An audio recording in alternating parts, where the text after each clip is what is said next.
recebi uma pergunta de nível avançado e achei muito interessante compartilhar aqui, porque tem muitos veteranos da odontologia miofuncional, os alunos que já fizeram o curso há muito tempo e praticam até hoje.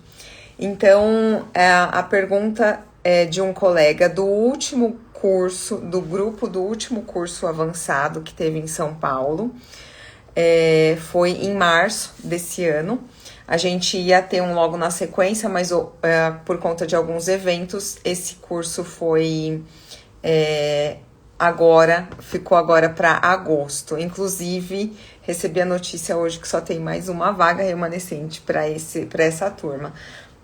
Se alguém tiver interesse ainda, entre em contato. Pode ser comigo, pode ser com o pessoal da MyoBrace, que eu direciono vocês para lá.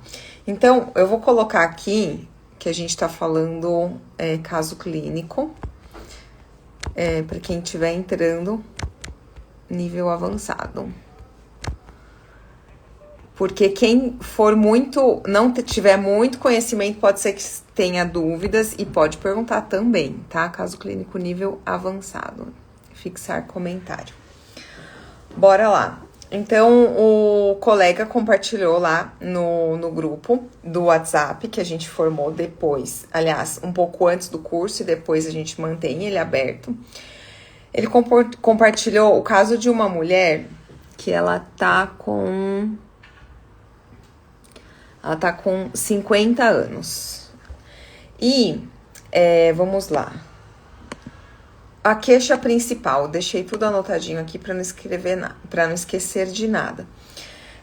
A preocupação, aliás, antes da queixa principal, ele colocou a preocupação dele. Tem implantes e coroas. Então, toda vez que alguém me pergunta, Patrícia, meu paciente tem implante, posso ou não colocar o MyoBrace? E a minha consideração eu sempre começo pela mesma.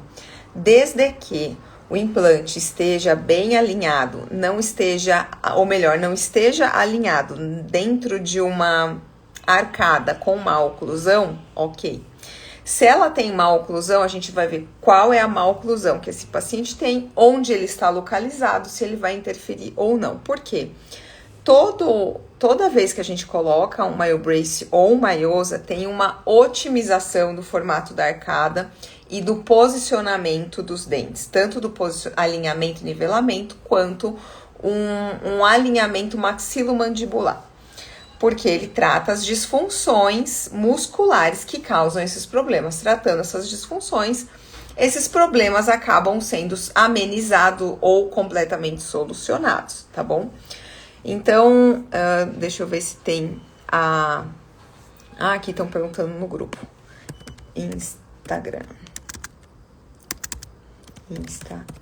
Daqui a pouco o colega entra aqui para compartilhar ao vivo o curso, se ele se sentir confortável se ele se sentir confortável para isso. Mas de qualquer forma vai ficar gravada a live, porque é um caso. Quando me perguntam sobre implante, eu sempre falo sobre um caso meu. O que aconteceu?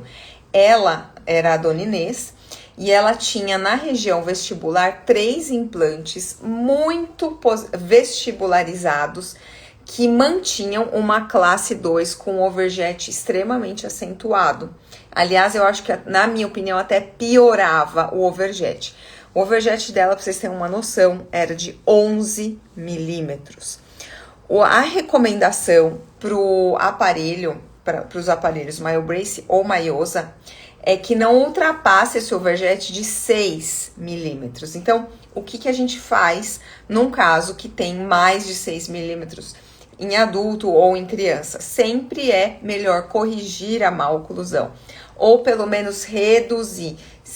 Eu já tive vários pacientes com 10, 9, 8, e aí a gente entra com ortodontia ou com ortopedia, reduz um pouco, aproximou, ficou perto de 6, 7 milímetros, até 7 milímetros em adulto, eu costumo já entrar. Porque não é interessante, não é recomendado entrar? Porque vai ter um avanço onde o dente inferior, ele vai sair dessa posição, vamos colocar aí, de 7 milímetros.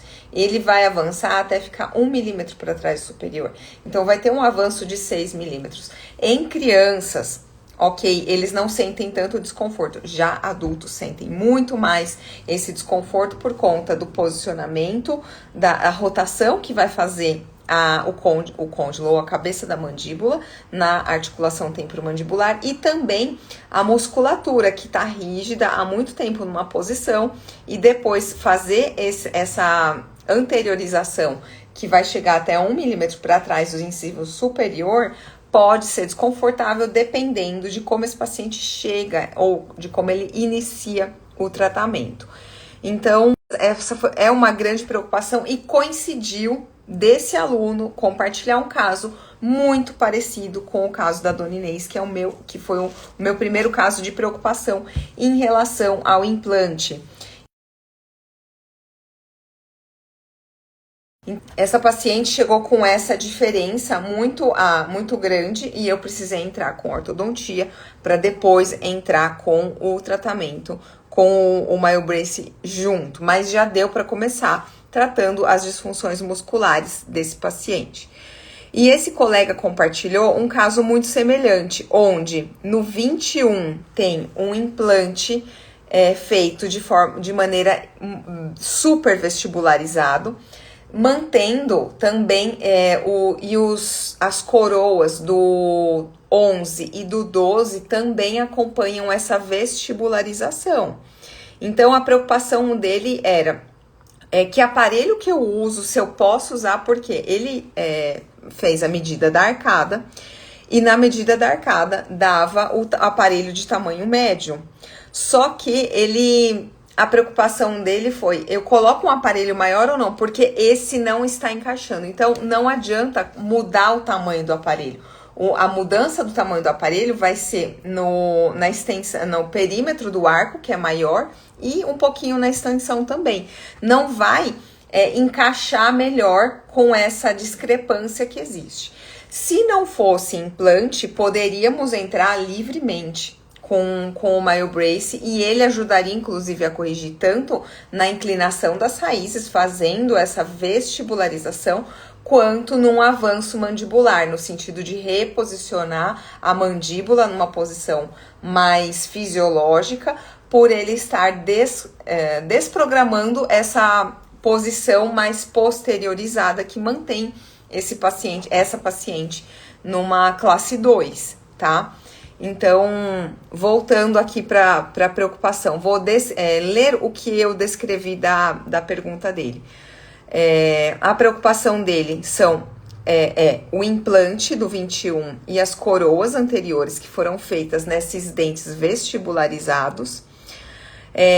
O tamanho do aparelho foi escolhido médio, porém não se encaixa devido à posição do implante no 21 e das coroas no central e lateral vizinho. E a primeira pergunta dele foi: devo mexer no implante e nas coroas? Aliás, coloca um aparelho maior ou não? Já respondi essa. Não, não coloca.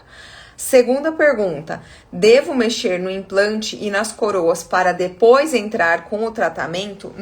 Nesse caso, vai ser necessário, porque o implante foi posicionado no osso numa inclinação que vestibularizou muito a coroa. Então, quando entrar com o aparelho, ele pode fazer uma pressão ali no implante. Não é recomendado, seria recomendado ele primeiro fazer uma adequação da oclusal, porque tá um desequilíbrio oclusal muito grande. Ela perdeu, provavelmente, muito tempo atrás, os dois primeiros molares inferiores, e aí desequilibrou todo mundo. Então, o ideal, qual que é o ideal? Não vem ao caso se a paciente vai fazer ou não. A gente pode ver depois outras possibilidades, mas o ideal é corrigir a oclusão, devolver um equilíbrio oclusal, corrigir com isso também a vestibularização e ver se é possível, com o implantodontista, se é possível mudar a inclinação dessa coroa de acordo com a inclinação do implante na região intraóssea. Então, no caso, não adianta trocar o aparelho e é recomendado fazer isso antes. Aí você pode até falar, poxa, mas a paciente está com dores muito intensas. que ele falou, a queixa principal da paciente são dores intensas em todos os músculos palpados. E isso fez ela procurá-lo. Então, logo de cara, não é recomendado entrar com MyoBrace, tá bom? São casos raros que a gente não consegue, mas é muito importante a gente saber utilizar as ferramentas que nos é fornecida com a ciência, com os estudos e com a filosofia da odontologia miofuncional, tá? Então, acho que era isso que eu tinha para compartilhar com vocês, porque é uma pergunta de nível avançado mesmo, e não é comum aparecer, mas como apareceu, e eu sempre falo do meu caso, eu achei bacana compartilhar o caso do doutor que estava aqui no último curso presencial em São Paulo. Então, se ficar mais alguma dúvida, pode colocar aqui abaixo do vídeo ou no particular. E essa live vai ficar gravada aqui no Instagram e amanhã eu coloco ela também lá no YouTube. Combinado? Se tiverem mais alguma dúvida, pode me escrever. Um abraço, uma ótima noite e até o próximo vídeo.